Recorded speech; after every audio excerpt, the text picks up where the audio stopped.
एक बार की बात है, घने जंगल के बीच बसे एक छोटे से गांव में लिली नाम की एक युवती रहती थी। वह अपनी दयालुता और छोटे बड़े सभी प्राणियों के प्रति अपने प्रेम के लिए जानी जाती थी। उसने अपना अधिकांश समय जंगल में भटकने, उसके रहस्यों को जानने और प्रकृति की सुंदरता को निहारने में बिताया।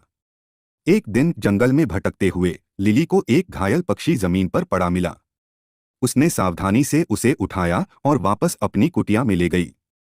उसने चिड़िया के घावों की मरहम पट्टी की और उसकी देखभाल कर उसे फिर से स्वस्थ कर दिया।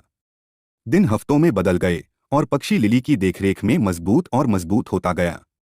वह अपने दैनिक दिनचर्या के बारे में जाने के दौरान उसके कंधे पर बैठ जाती थी और वे एक दूसरे से बात करने में घंटों बिताते थे।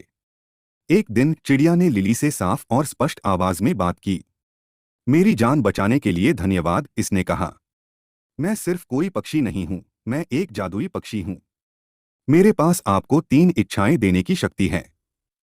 उनका बुद्धिमानी से उपयोग करें, क्योंकि एक बार उनका उपयोग किया जाता है तो उन्हें वापस नहीं लाया जा सकता है। लिली चकित और प्रसन्न थी। उसने लंबे समय तक और कठिन सोचा कि उसे क्या चाहिए।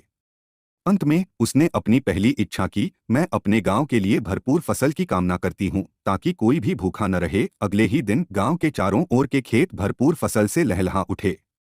लिली की दयालुता के लिए ग्रामीण चकित और आभारी थे। अपनी दूसरी इच्छा के लिए लिली ने सभी प्राणियों की भाषा को समझने की क्षमता की कामना की। और ठीक उसी तरह वह पक्षियों की चहचहाहट, मधुमक्खियों की भनभनाहट और पत्तों की सरसराहट को समझ सकती थी। जहां तक उसकी तीसरी इच्छा का सवाल है, लिली ने बहुत देर तक सोचा कि वह क्या चाहती है।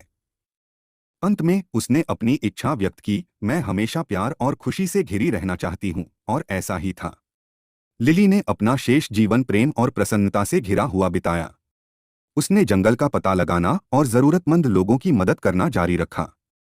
और यद्यपि उसने कभी कोई दूसरी इच्छा नहीं की, वह जानती थी कि जादुई चिड़िया हमेशा उस पर नजर रख रही थी, उसकी इच्छाओं को पूरा करने के लिए तैयार थी, अगर उसे उनकी आवश्यकता थी।